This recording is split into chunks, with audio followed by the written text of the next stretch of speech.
Hello everyone, I hope you are doing well. तो आज है 2 नवंबर 2024। 1 नवंबर को न्यूज़पेपर नहीं आया था क्योंकि 31 अक्टूबर को क्या थी, दिवाली थी। फिर भी अगर कोई इंपॉर्टेंट न्यूज़ मिस हो गई होगी तो वी विल डिस्कस। तो आज है 2 नवंबर। तो आइए बिना किसी देरी के अपने न्यूज़पेपर डिस्कशन को हम स्टार्ट करते हैं। इस न्यूज़पेपर डिस्कशन से आपको बहुत सारे पॉइंट मिलेंगे। एक तो स्टैटिक नॉलेज आपकी काफ़ी अच्छी हो जाएगी, और सेकंड चीज़ क्या है कि आपको मतलब करंट पर्सपेक्टिव स्टैटिक के साथ लिंकेज मिलेगा। थर्ड चीज़ क्या है, आप यूपीएससी के साथ इसको क्या कर सकते हो, पीवाईक्यू के साथ और पेपर के साथ आपको जो न्यूज़ है वो आपको मतलब लिंक मिलेगी। ऐसे नहीं है कि डायरेक्ट ऐसे ही हम कर देंगे। कीवर्ड को मैं बताता हूँ कि आप आंसर राइटिंग में क्या क्या कीवर्ड यूज कर सकते हो, ये सारी चीज़ें आई विल ट्राई, और मैं ये सारी चीज़ें करता हूँ तो आप लोगों को बड़ा बेनिफिट होगा। इंपॉर्टेंट चीज़ ना आप अपने एक रजिस्टर में यूज भी कर सकते हो, मतलब कि नोट कर सकते हो। ठीक है, तो आइए बिना किसी देरी के स्टार्ट करते हैं। आप टेलीग्राम चैनल को भी ज्वाइन कर सकते हो, डिस्क्रिप्शन में है हमारा। ठीक है, तो फर्स्ट न्यूज क्या है, जीएसटी की रिसिप्ट जो ग्रोथ है, ठीक है, दोबारा से मतलब कि और ज्यादा बढ़ गई है। ठीक है, बट हम टारगेट को अचीव नहीं कर पाए। ठीक है, रेवेन्यू ने सरपास कर दिया 1.8 लाख। अब जीएसटी है, गुड्स एंड सर्विस टैक्स, कब? 1 जुलाई 2017 को आया था जीएसटी। जीएसटी याद आते ही आपको मतलब क्या याद आना चाहिए? कोऑपरेटिव फेडरलिज्म का एग्जांपल है जीएसटी काउंसिल। जीएसटी काउंसिल याद आते ही आपको पता होना चाहिए कोऑपरेटिव फेडरलिज्म। और उसमें स्टेट का शेयर कितना होता है? 2/3, और सेंटर का डिसीजन मेकिंग में 1/3। तो यानी कि स्टेट को ज्यादा दिया गया है पर्सपेक्टिव। उसके बाद क्या है, जीएसटी काउंसिल आर्टिकल आपको याद होना चाहिए 279A। इसका हेड कौन होता है? Finance minister. अभी फाइनेंस मिनिस्टर कौन है? निर्मला सीतारमन। निर्मला सीतारमन। तो ये सारी चीजें आपको पता होनी चाहिए। ठीक है, तो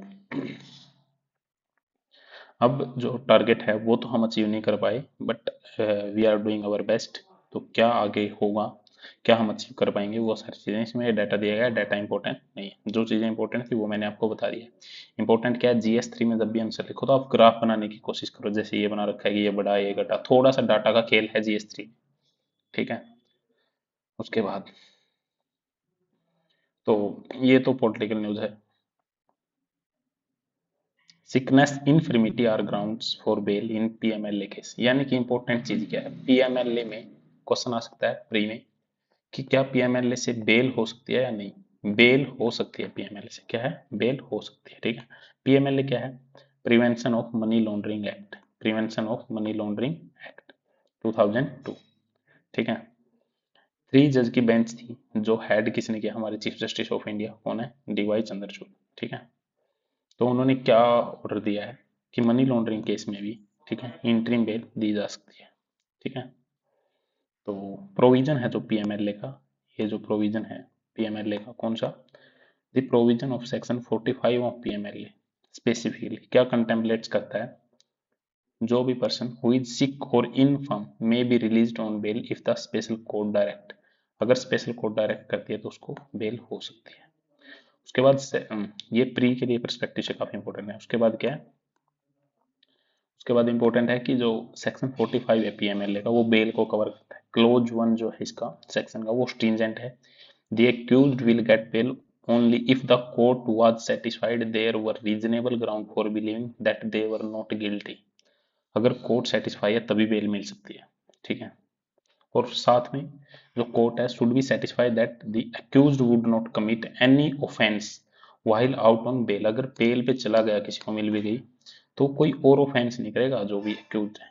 ठीक है, उसके बाद क्या है, जो दीज ट्विन कंडीशन में getting bell in the PMLA case in almost possible task. तो इस वजह से हाउएवर फिर भी जो मतलब कुछ वो है प्रोविजन जो क्लोज 1 का अलाउ करता कोर्ट की डिस्क्रिशन मतलब अपनी मर्जी से exempt person below 16 year, women sick और sick in from these dual condition for bail provided human relief.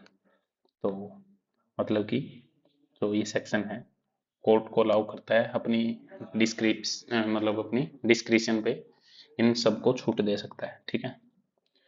तो ये सारी चीजें जो कि काफी इंपॉर्टेंट है। Prevention of money laundering act. India और चाइना ने दीपावली को सेलिब्रेट किया। इंडियन जो सोल्जर हैं ये चाइनीज सोल्जर को क्या देते हुए, दीपावली के लिए मिठाइयाँ, स्वीट्स। तो काफी अच्छी चीज है। मुझे बताओ पंचशील, पंचशील में कौन सी 5 चीजें दी गई हैं। आगे चलते हैं। एयर क्वालिटी काफी डाउन हो गई है क्योंकि दीपावली फेस्टिवल बर्निंग तो है ही, साथ में क्या है, पटाखे भी यूज हो रहे हैं। तो you should be responsible towards our society कि हमें पटाखे वगैरह ये सब चीजें यूज नहीं करनी चाहिए। एयर क्वालिटी इंडेक्स जो है वो काफी डाउन हो गया, ये देखना। PM 2.5 काफी ज्यादा है, जो हमारे अंदर तक चला जाता है। PM 10 पर्टिकुलेट मैटर होता है ये, जिसका साइज 2.5 मिलीमीटर से कम या 10 से कम, ठीक है। ठीक है। Ban on fire cracker, fire cracker पे बैन के लिए हम कोशिश कर रहे हैं। वर्ल्ड हेल्थ ऑर्गेनाइजेशन का जो क्राइटेरिया है, ठीक है, उससे हम 14 टाइम ज्यादा पोल्यूशन कर रहे हैं, ठीक है। CPCB central pollution control board 1974 में बना था। वाटर एक्ट के अकॉर्डिंग 1981 के एयर एक्ट से पावर लेता है central pollution control board. Food inflation, देखो दो टाइप की इन्फ्लेशन होती है, कोर इन्फ्लेशन, ठीक है, और हेडलाइन, ठीक है, कोर और हेडलाइन, ठीक है। कोर इन्फ्लेशन कौन सी होती है, कोर मतलब कि उसमें से फूड एंड फ्यूल को निकाल दो, ठीक है। और हेडलाइन में मतलब उसमें सब जोड़ देते हैं, क्योंकि फूड एंड फ्यूल के प्राइस डेली चेंज होते रहते हैं। गोवा स्पीकर ने डिसमिस कर दिया डिस्क्वालीफाई करने के 8 कांग्रेस MLA जो डिफेक्टेड गए थे बीजेपी में। देखो एंटी डिफेक्शन था, कब आया था, 52nd अमेंडमेंट 1985 में राजीव गांधी की गवर्नमेंट में हम एंटी डिफेक्शन ADL लेके आए थे। 10th शेड्यूल ऐड किया गया था। इसमें क्या था, कंडीशन थी 4, 1 2 3 4, और 1/3 अगर पार्टी का मर्जर था तो उसके ऊपर यह नहीं लगता था और स्पीकर के ऊपर नहीं लगता था। लेकिन फिर क्या हुआ, 1/3 की जगह एक 91st अमेंडमेंट हुआ 2003, इसमें 1/3 की जगह क्या कर दिया, 2/3 मर्जर अलाउ किया गया, 1/3 पे एंटी डिफेक्शन लगेगा, ठीक है। आई होप आप लोगों को समझ में आया होगा। आगे चलते हैं। स्पाउसल प्राइवेसी क्या एक फंडामेंटल राइट है, क्या स्पाउसल प्राइवेसी एक फंडामेंटल राइट है। Evidence obtain bye violating it is inadmissible से हाई कोर्ट, हाई कोर्ट ने कहा है। तो प्राइवेसी एक फंडामेंटल राइट तो है ही, right to privacy. Article, article कौन से में आता है, आर्टिकल 21 में। आर्टिकल 18 से 22 तक राइट टू फ्रीडम के अंडर में आता है फंडामेंटल राइट पार्ट 3, ठीक है। पार्ट 3 में है फंडामेंटल राइट। तो क्या बोला, privacy is a fundamental right includes spousal privacy as well and evidence obtained by invading this. अगर इसको इन्वेड करके एविडेंस प्राप्त करते हैं वो उनको हम एडमिट मतलब कि एडमिशेबल नहीं होंगे, उनको हम एक्सेप्ट नहीं करेंगे। तो ये हाई कोर्ट की बेंच ने बोला, मदुराई बेंच ने। तो एक सिविल रिवीजन पेटिशन को सुन रही थी जो बेंच, जो कि वोमेन ने एक फाइल की थी, उसकी हस्बैंड के साथ उसकी जो मैरिज है, ठीक है, 2003 में हुई थी। And couple have 2 children born through wedlock. तो alleging cruelty, adultery, desertion by the woman, the man had filed a petition for dissolution of marriage before a सब कोर्ट कि इस मैरिज को डिजोल्व किया जाए। उसने अपने फीमेल पे भी मतलब वोमेन पर आरोप लगा दिए थे ये सारे। तो ये सारी चीजें हैं, तो उसने डॉक्यूमेंट प्रोड्यूस किए थे। He had furnished the call detail record of his wife, अपनी वाइफ की कॉल डिटेल भी उसने कोर्ट के सामने की। She had filed an application seeking rejection of the document, it was dismissed as premature, challenging the same the court petition were filed. तो ये सारी चीजें मतलब अगर स्पाउस अपनी प्राइवेसी को भी वो करेगा, अपनी जो पार्टनर है उसकी प्राइवेसी को भी देखेगा, तो फिर वो एक्सेप्टेबल नहीं होंगे वो सारी चीजें, ठीक है।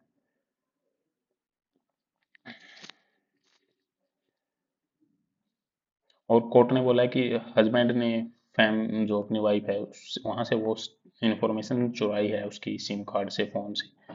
तो इसका मतलब क्या है कि वो ओनर नहीं है उसके डिवाइस का, ठीक है। तो इसमें ब्रीच ऑफ प्राइवेसी हुआ है उसकी वाइफ का। तो सेक्शन 63 और 39 जो भारतीय साक्ष्य अधिनियम है जो अभी आए हैं 23, and section 79A of information act. ठीक है, तो एक पर्सन जिसको ये सारी चीजें चाहिए होती है उसको एक सर्टिफिकेट मतलब कि फाइल करना होता है इलेक्ट्रॉनिक रिकॉर्ड का। तो यानी कि मेन चीज क्या है, एक हस्बैंड या एक जो वाइफ है वो भी एक दूसरे की जो प्राइवेसी है उसमें इंटरफेयर नहीं कर सकते। मेन चीज यही है। कौन सा केस था प्राइवेसी के लिए? केएस पुट्टा स्वामी केस। पुट्टा स्वामी जी की अभी डेथ हो गई जो जज थे। Nilgiri is as a shared wildness. ठीक है, नीलगिरी क्या है, exactly 20 year ago in the summer of 2004। 2004 में अभी ये जो राइटर हैं रोहिणी नीलकनी जो चेयरपर्सन है, ठीक है, और ऑथर हैं समाज सरकार और बाजार, ये सिटीजन फर्स्ट अप्रोच की। ठीक है, इन्होंने अपने बारे में बताया कि इनको कैसे मतलब कि नेचर से काफी ज्यादा इनका जुड़ाव हुआ। ठीक है, तो ये सारी इन्होंने बताया। अब नीलगिरी के बारे में इन्होंने बताया, सुन we have second home in Nilgiri, ये नीलगिरी में चले गए। नीलगिरी बायोस्फीयर रिजर्व कहाँ है सबसे पहले बताओ? तमिलनाडु, केरला और कर्नाटका के बिल्कुल बीच में है, तीनों से टच करता है। Nilgiri the first UNESCO declared site है, इंडिया की इंपॉर्टेंट चीज है, जो कि 5500 स्क्वायर किलोमीटर को कवर करता है। कर्नाटका, केरला एंड तमिलनाडु, देखो पता चल गया ना। आइकॉनिक डोडा बेटा, डोडा बेटा क्या हिल्स है जो कि इतनी हाइट है ये सारी, और डेप्थ मोयर गोर्ज। ठीक है, तो ये सारी वहां तक नहीं लिख रही है, तो काफी फ्लोरा एंड फौना है। ठीक है, एक इरूला ट्राइब भी है वो भी वहीं में है, तो निरगुरु चिलप्पन, ये सारी चीजें वहां पे हैं। इन्होंने डाइवर्सिटी के बारे में बताया। मोर ह्यूमन एक्टिविटी, एक्टिविटी वहां हो रही है लेकिन नए चैलेंज भी आ रहे हैं। ठीक है, काफी ज्यादा ह्यूमन एक्टिविटी हो रही है यहाँ पे। कॉलोनियल एरा से टी प्लांटेशन हो रहा है, एग्रीकल्चर थ्राइव कर रही है, टूरिज्म हो रहा है। ठीक है, काफी ज्यादा लाइवलीहुड के लिए बच्चे काम कर रहे हैं, बट इससे एक चैलेंज भी आ रहे हैं यहाँ पे काफी ज्यादा। टूरिज्म है वो सस्टेनेबल है यहाँ पे, क्योंकि लोकल जो कम्युनिटी है उसको इश्यू होते हैं। ठीक है, और dead reaper adding to the west, वहाँ पे काफी ज्यादा वेस्ट वगैरह डाल दिए जाते हैं काफी ज्यादा, मतलब कि फार्मर है वो पेस्टिसाइड यूज कर रहे हैं वहाँ पे जो खेती वेती कर रहे हैं, तो वाटर रिसोर्स को भी जो काफी कंटेमिनेट करते हैं। In the face of such rapid change, इस चेंज की वजह से जो लोकल कम्युनिटी है तो उन्होंने अपने आप को गैल्वेनाइज कर लिया है प्रोटेक्ट करने के लिए अपने होम को। मैंने जो सिविल सोसाइटी ऑर्गेनाइजेशन है उन्होंने उन्होंने क्या किया, इनोवेट किया सस्टेनेबिलिटी, जैसे क्लीन कूनूर। ठीक है, एक पब्लिक प्राइवेट पार्टनरशिप है जो कि एक सर्कुलर इकोनॉमी के लिए, जैसे सर्कुलर इकोनॉमी क्या है, कोई चीज यूज हुई उसको वेस्टेज किया, उस वेस्ट का फिर से यूज किया, फिर से उसको वेस्ट किया, फिर से यूज किया, सर्कुलर इकोनॉमी। तो वो सारे ऐसे ऐसे सॉल्यूशन निकाल रहे हैं वहाँ पे, कई एनजीओ भी साथ में काम कर रही हैं। तो की stone foundation empower indigenous and local community for climate resilience. ठीक है, तो की स्टोन फाउंडेशन, की स्टोन फाउंडेशन पीवाई क्यों आया था, क्लीन कुन्नूर, ये सारी चीजें एनजीओ हैं, ये आपको मेंशन करनी है, एनवायरमेंटल एनजीओ। ठीक है, जो स्टेट गवर्नमेंट और डिस्ट्रिक्ट एडमिनिस्ट्रेशन है उनकी एस्पिरेशन कुछ ज्यादा है इनके लिए। ठीक है, 3 हिल स्टेशन है यहाँ पे, ऊटी, कुन्नूर और कोटागिरी, जो विजिटर को अट्रैक्ट करते हैं, उससे इकोनॉमी भी आती है। तो उन्होंने प्लान किया कि वो कार्बन न्यूट्रल होंगे, प्लास्टिक वेस्ट को रोकेंगे, कंजर्वेटिव एंडमिक स्पीसीज जो है नीलगिरी थार है जैसे, ठीक है, एंडमिक स्पीसीज जो कि मतलब कि 16 ग्रासलैंड भी कहाँ है वहीं पे है। ठीक है, और रिड्यूस करेंगे इन्वेसिव स्पीसीज को, जैसे लंटाना कैमरा। ये सारे ना जितने मैंने सर्कल किए ये सारे पीवाईक्यू या फिर टेस्ट सीरीज में क्वेश्चन आ चुके हैं। ठीक है, तो इनको ध्यान से सुनना। Invasive line species lantana camera, 16 grassland, ठीक है, नीलगिरी थार, तो वो रिस्टोर करना चाह रहे हैं 16 की जो स्पीसीज हैं। तो इसके साथ साथ और इंटरेस्ट किस चीज में बढ़ता जा रहा है, जो कल्चर है, हिस्ट्री है, एंसेंट जो नीलगिरीज थे, जो सेटलमेंट है इंडिजीनियस टोडा कम्युनिटी, कम्युनिटी वहाँ पे एक टोडा है, ये रूला ट्राइब है। ठीक है, जो कि ब्लू माउंटेन में रहते थे फिर मिलने, और a must for tourism trail. Unfortunately only few hundred people remain today, कुछ ही लोग रह गए हैं टोडा कम्युनिटी के। A frail link to the ecological knowledge of ancestor past, तो लोग धीरे धीरे कम हो रहे हैं क्योंकि वहाँ पे डेवलपमेंट की वजह से, इकोनॉमी की वजह से इन्वायरमेंट को हम थोड़ा सा और कल्चर को थोड़ा सा इग्नोर कर रहे हैं। Conservation success and helping the state, काफी ज्यादा कंजर्वेटिव जो मतलब कि कंजर्वेशन के लिए काफी ज्यादा हम एफर्ट भी कर रहे हैं। ठीक है, तो इसमें क्या है, largest protective forest expense in the country with safe guard area including Mudumalai है, मुकुर्ती है। मुकुर्ती नेशनल पार्क काफी इंपॉर्टेंट है, मुदुमलाई नेशनल पार्क इंपॉर्टेंट है। तो वाइल्ड लाइफ नंबर है वो काफी बढ़ भी रहे हैं वहां से, ठीक है।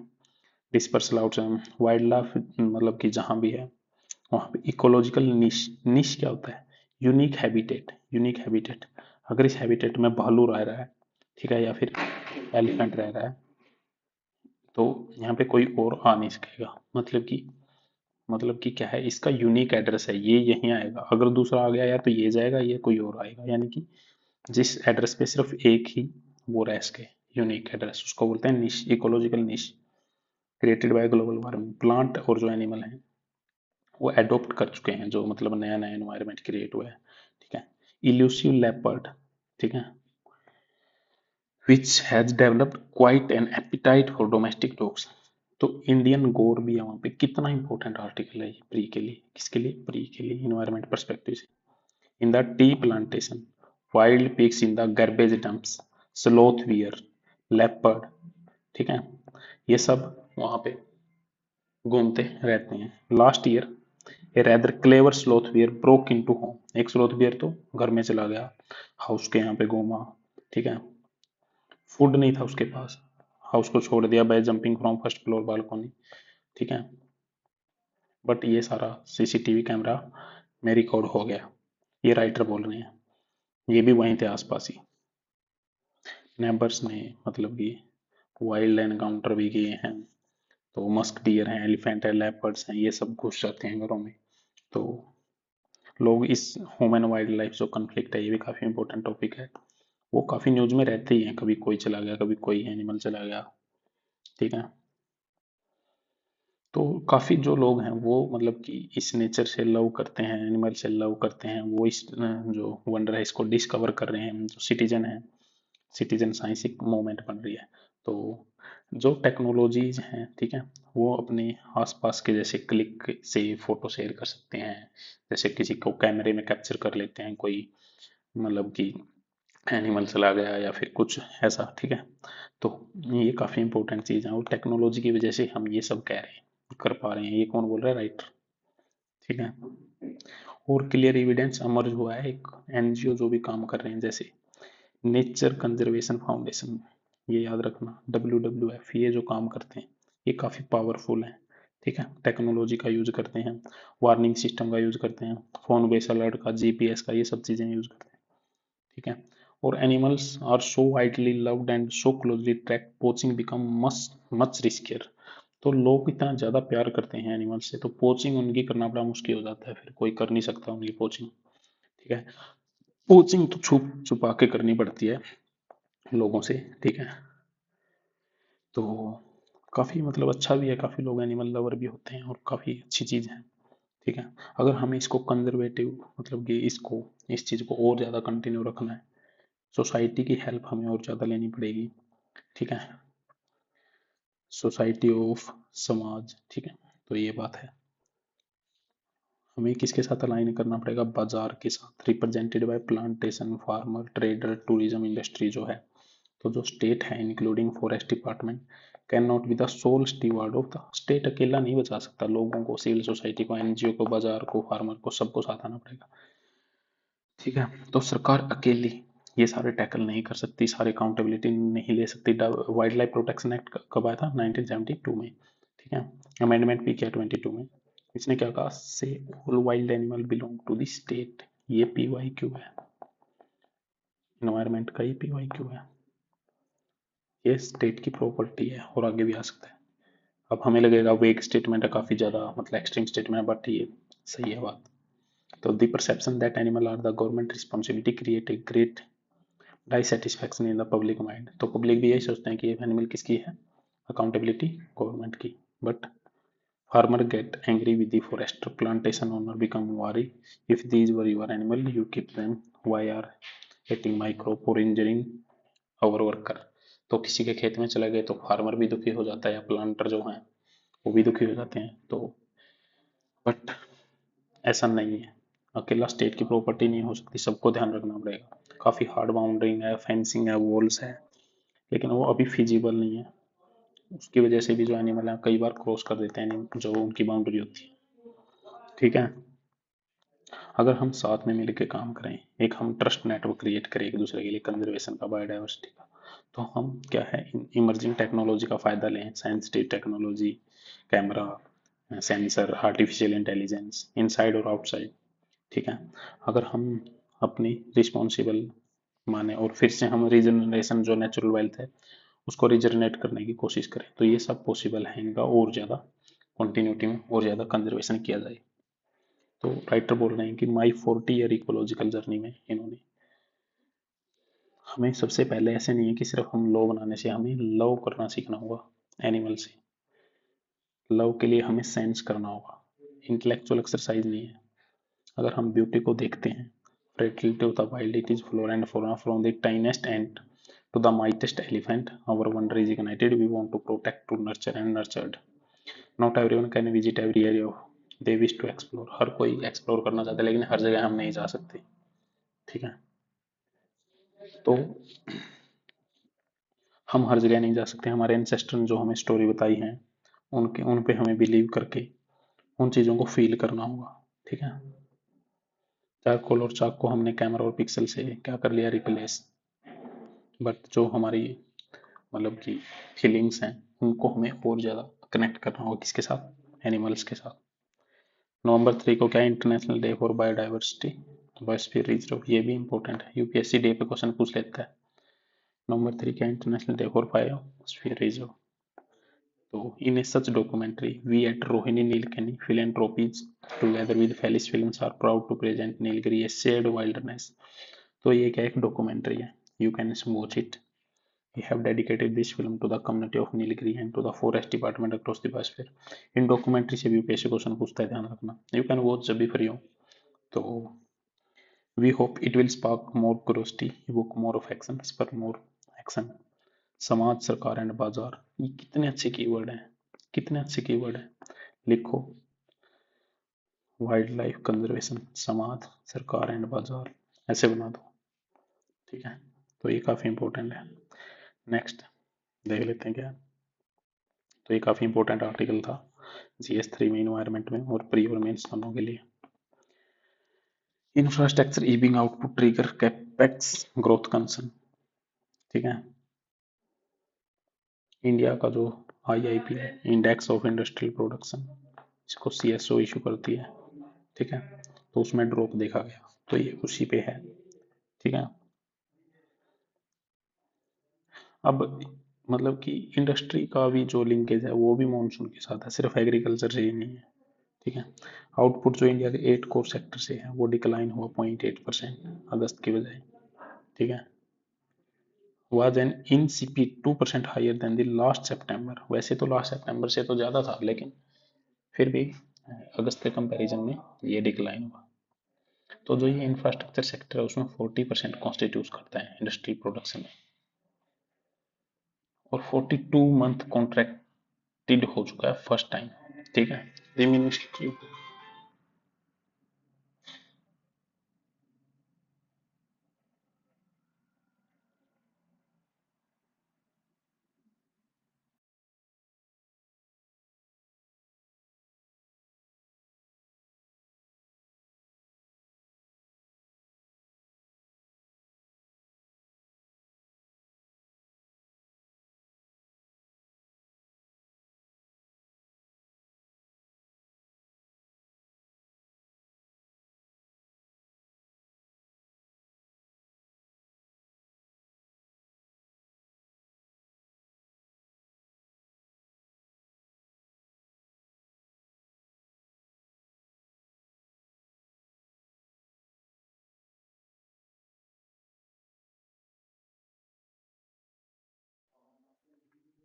सॉरी गाइस, तो हम मतलब कि जो ये आउटपुट है वो डिक्रीज हो रहा है, स्लिप हो रहा है, उस पे ही है ये पूरा आर्टिकल कि उनके क्या रीजन है। ठीक है, एक monsoon one of the region है। ठीक है, fast moving consumer good firms, rural demand improve हो रही है मॉनसून से। देखो मॉनसून, ये सारी चीजें ना आपस में लिंक हैं काफी ज्यादा, तो आप इसको पढ़ेंगे तो आपको थोड़ा सा समझ में आएगा। ठीक है, उसके बाद zeroing on methane diplomacy at COP 29, COP 29 होने वाली है, अजरबैजान में है COP 29। तो उसमें ना एक NCQG, ये कीवर्ड आपको यूज करने हैं आंसर में, न्यू कलेक्टिव क्वांटिफाइड गोल। ठीक है, तो फर्स्ट टाइम एक नए गोल सेटअप करेगी हर एक कंट्री, तो उसमें यही बोला गया है कि मीथेन को कितना करना है, यूएस और चाइना के लिए क्या है, और मतलब कि यूएसए का क्या प्लान है, इंडिया का क्या प्लान है। वही डेवलप्ड एंड डेवलपिंग कंट्री की आपस में कंट्रोवर्सी चली रही है। इंडिया को और ज्यादा मतलब कि इंडिया ने मीथेन डिक्लेरेशन साइन नहीं किया है, मीथेन वाली। ठीक है, तो अब मीथेन पे क्या होगा, मीथेन डिप्लोमेसी देखना, कीवर्ड देखना, मीथेन डिप्लोमेसी कितना अच्छा कीवर्ड है। PSIR में इन्वायरमेंट से रिलेटेड क्वेश्चन आता है, तो मीथेन डिप्लोमेसी लिखो ना। ठीक है, तो काफी अच्छा है ये, आप इसको यूज कर सकते हो। बाकी इसमें कोई ज्यादा, मीथेन से जो क्लाइमेट इम्पैक्ट होता है ना, उसके लिए मीथेन 30% रिस्पॉन्सिबल है ग्लोबल वार्मिंग के लिए। ठीक है, 28 टाइम ज्यादा ग्लोबल वार्मिंग पोटेंशियल है कार्बन डाइऑक्साइड से, किसका, मीथेन का। ठीक है, मीथेन को हमें कट करना ही पड़ेगा, बट इंडिया के लिए एक इशू है। इंडिया एक क्या है, इंडिया एक एग्रीकल्चरल इकोनॉमी है। यहाँ पे हम क्या है, एनिमल्स रखते हैं, एनिमल्स जो गोबर वगैरह होता है वेस्ट उनका, उसमें काफी ज्यादा मीथेन है।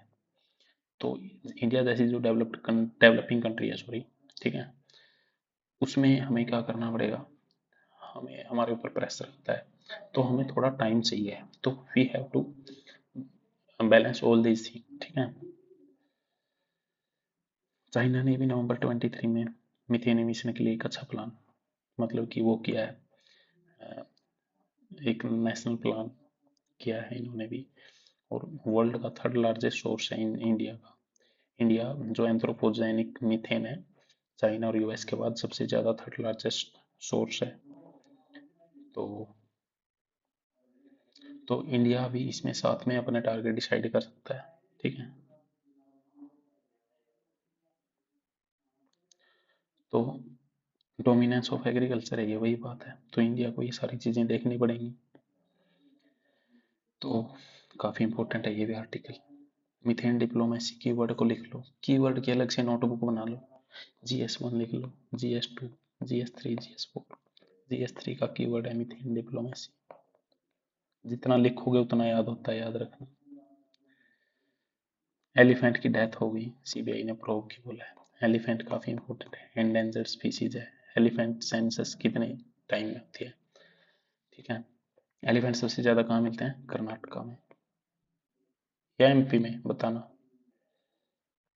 दीपसागर डैम, ये हम देख रहे हैं, डैम चौपर दीपसांग, वहाँ पे पेट्रोलिंग स्टार्ट हो चुकी है, तो ये भी काफी इंपॉर्टेंट है। COP16 कोलंबिया में। ठीक है, ये जब होगी तो इसके ऊपर पूरा आर्टिकल आएगा, बायोडाइवर्सिटी की। ये जो कोप है ना, COP29 अजरबैजान में, ये कोलंबिया में होगी। कोलंबिया का है, साउथ अमेरिका में। ठीक है, तो बायोडाइवर्सिटी की कोप है, तो काफी इंपॉर्टेंट है, जब भी आएगा इसको हम देख लेंगे। ये कार वार का, ये कोई इंपॉर्टेंट नहीं है। यूएस का, यूएस तो इसराइल के साथ ही है, इसराइल का जब अटैक कर रहा है फिर से। नॉर्थ कोरिया ने बोला हम रशिया के साथ हैं, हम भाई भाई हैं। तो ये सारी चीजें हैं जो कि आज के एडिटोरियल में हमने देखी। फिर भी हम देख लेते हैं कि नॉर्थ कोरिया मैप में, आप लोगों को मैं मैप दिखा देता हूँ। किम जोंग इसके लीडर हैं, डिफरेंट पर्सनालिटी। तो ये नॉर्थ कोरिया है, देखो ये नॉर्थ कोरिया है। ठीक है, उसके बाद क्या, कोलंबिया, ये कोलंबिया साउथ अमेरिका में, यहाँ पे बायोडाइवर्सिटी की कोप होगी। अजरबैजान, अजरबैजान और आर्मीनिया दो थे जिनकी आपस में लड़ाई हो रखी थी। ठीक है, तो अजरबैजान और आर्मीनिया काफी इंपॉर्टेंट है वो दोनों कंट्री।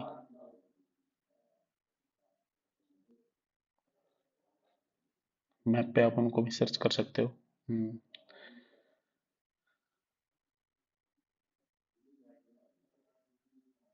ये बुल्गारिया, ये ग्रीस है, टर्की है, सीरिया है, ये लेबनान है, ये रहा अजरबैजान जहाँ पे COP29 होगी। ये बाकू इसकी कैपिटल, कैस्पियन सी से टच करता है, आर्मीनिया नहीं करता। तारिक कीवर्ड है याद रखने का। तो इस तरह से गाइज हमने मैप भी देखा और आज का एडिटोरियल भी देखा। क्या क्या इंपॉर्टेंट था। थैंक यू गाइज, आप चैनल को सब्सक्राइब कर सकते हैं, वीडियो को लाइक कर सकते हैं। Thank you guys, thanks a lot.